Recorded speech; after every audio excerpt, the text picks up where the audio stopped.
నమస్తే welcome to burning topic నేను Sindhu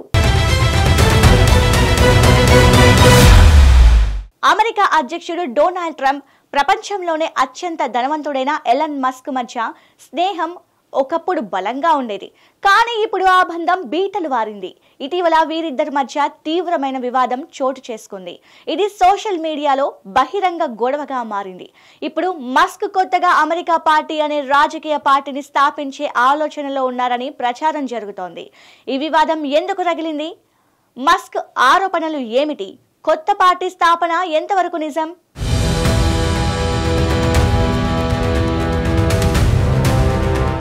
Donald Trump Elon Musk మధ్య గొడవ ఇప్పుడు అమెరికా రాజకీయాల్లో సంచలనంగా మారింది ఒకప్పుడు సన్నిహిత మిత్రులైన వీరిద్దరూ ఇప్పుడు బహిరంగంగా ఘర్షణలకు దిగారు ట్రంప్ బడ్జెట్ బిల్లుపై మస్క్ విమర్శనలు ట్రంప్ కాంట్రాక్టుల రద్దు బెదిరింపులు మస్క్ ఎబ్స్టీవ్ ఫైల్స్ ఆరోపణలు ఈ వివాదాన్ని రగిలించాయి మస్క్ కొత్తగా అమెరికా పార్టీ పెట్టబోతున్నారని చర్చ కూడా జోరందుకుంది ఒకరేమో ప్రపంచంలో అత్యంత శక్తివంతమైన దేశానికి అధిపతి మరొకరేమో ప్రపంచంలో అత్యంత ధనికుడైన పారిశ్రామికవేత్త వీరిద్దరి మధ్య సామాజిక మాధ్యమాల వేదికగా సాగిన మాటల యుద్ధం ప్రపంచ వ్యాప్తంగా ప్రకంపనలు రేపింది ట్రంప్ మస్క్ ఒకరిపై ఒకరు తీవ్ర స్థాయిలో ఆరోపణలు చేసుకున్నారు అధ్యక్ష ఎన్నికల్లో ట్రంప్ విజయానికి తానే కారణమని మస్క్ అంటే తానెవరి సాయం లేకుండా నెగ్గానని ట్రంప్ సమాధానమిచ్చారు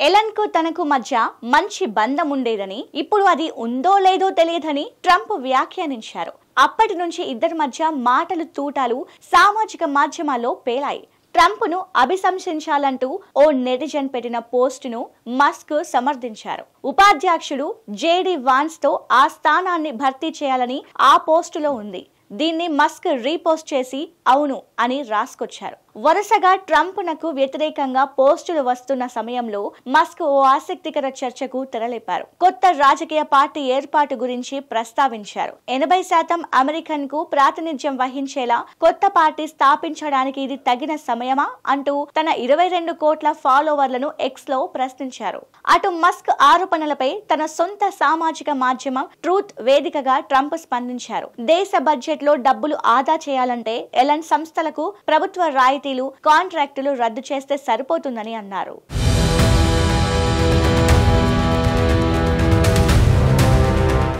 కాంట్రాక్టులు రద్దు చేస్తానన్న ట్రంప్ ప్రకటనకు మస్క్ ఘాటుగానే స్పందించారు స్పేస్ ఎక్స్ కు చెందిన డ్రాగన్ స్పేస్ క్రాఫ్ట్ సేవలను నిలిపివేస్తున్నామని పేర్కొన్నారు ఆ తర్వాత మస్క్ తన మాటలను వెనక్కి తీసుకున్నారు అయితే ట్రంప్ బెదిరింపులకు మస్క్ మరింత రెచ్చిపోయి జెఫ్రీ ఎప్స్టీన్ సెక్స్ కేసులో ట్రంప్ పాత్ర ఉందని సంచలన ఆరోపణలు చేశారు ఎప్స్టీన్ కేసు దస్తాలను ప్రభుత్వం పూర్తిగా బహిర్గతం చేయకపోవడానికి ట్రంప్ ప్రమేయమే కారణమని ఆరోపించారు జెఫ్రీ ఎప్స్టీవ్ పై చిన్నారులపై లైంగిక వేధింపుల ఆరోపణలు ఉన్నాయి 2019లో విచారణకు ముందే అతను జైల్లో ఆత్మహత్య చేసుకున్నాడు ఈ ఆరోపణలు వివాదాన్ని మరింత రెచ్చగొట్టాయి మస్క్ ఇంకా ఒక అడుగు ముందుకేసి 2024 అమెరికా అధ్యక్ష ఎన్నికల్లో తన మద్దతు వల్లే ట్రంప్ రిపబ్లికన్ పార్టీ గెలిచిందని లేకపోతే డెమోక్రాట్లు ప్రతినిధుల సభలో ఆధిపత్యం సాధించేవారని సెనెట్ లో రిపబ్లికన్లు కేవలం 51 నుండి 49 ఆధిక్యంలో ఉండేవారని పేర్కొన్నారు దీనికి ట్రంప్ స్పష్టంగా స్పందిస్తూ తన విజయానికి మస్క్ మద్దతు అవసరం లేదని తేల్చి చెప్పారు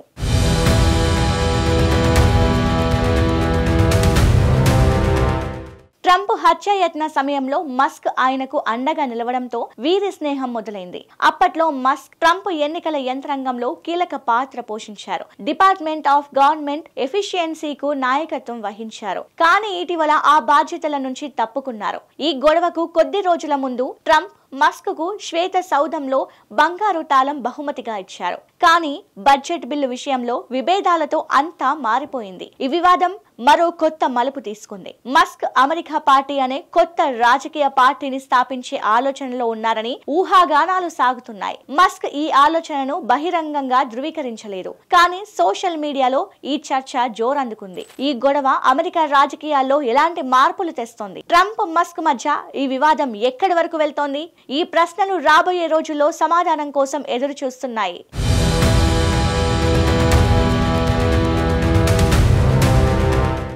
డొనాల్డ్ ట్రంప్ తో ఎలన్ మస్క్ కు చెలరేగిన వివాదం అటు రష్యాకు కూడా పాకింది. ఈ నేపథ్యంలో మస్క్ కు రాజకీయ ఆశ్రయం ఇవ్వడానికి రష్యా సిద్ధంగా ఉందని ప్రకటించింది. రష్యా రాష్ట్ర డూమా అంతర్జాతీయ వ్యవహారాల కమిటీ మొదటి డిప్యూటీ చైర్మన్ డిమిత్రీ నోవికోవ్ మస్క్ కు అవసరమైతే రష్యాలో ఆశ్రయం ఇవ్వొచ్చని, అయితే మస్క్ పూర్తిగా విభిన్నమైన ఆట ఆడుతున్నాడు కాబట్టి ఆశ్రయం అవసరం లేదని చెప్పారు. ఈ ఆఫర్ ను రష్యా వ్యంగ్యంగా ట్రంప్ మస్క్ వివాదాన్ని ఎగతాళి చేసేందుకు ఉపయోగించినట్టు కనిపిస్తోంది. అటు మాజీ రష్యా అధ్యక్షుడు డిమిత్రీ మెద్వెదేవ్ ట్రంప్ మస్క్ మధ్య శాంతి చర్చలకు మధ్యవర్తిత్వం వహించడానికి సిద్ధమని, బదులుగా స్టార్లింక్ షేర్లు తీసుకుంటామని వ్యంగ్యంగా పేర్కొన్నారు. ఈ ఆఫర్లు రష్యా రాజకీయ నాయకుల ట్రంప్ మస్క్ గొడవను ఎగతాళి చేయడానికి, అమెరికాలో గందరగోళాన్ని హైలైట్ చేయడానికి చేసిన వ్యూహాత్మక ప్రయత్నంగా కనిపిస్తున్నాయి. కెమ్లిన్ అధికార ప్రతినిధి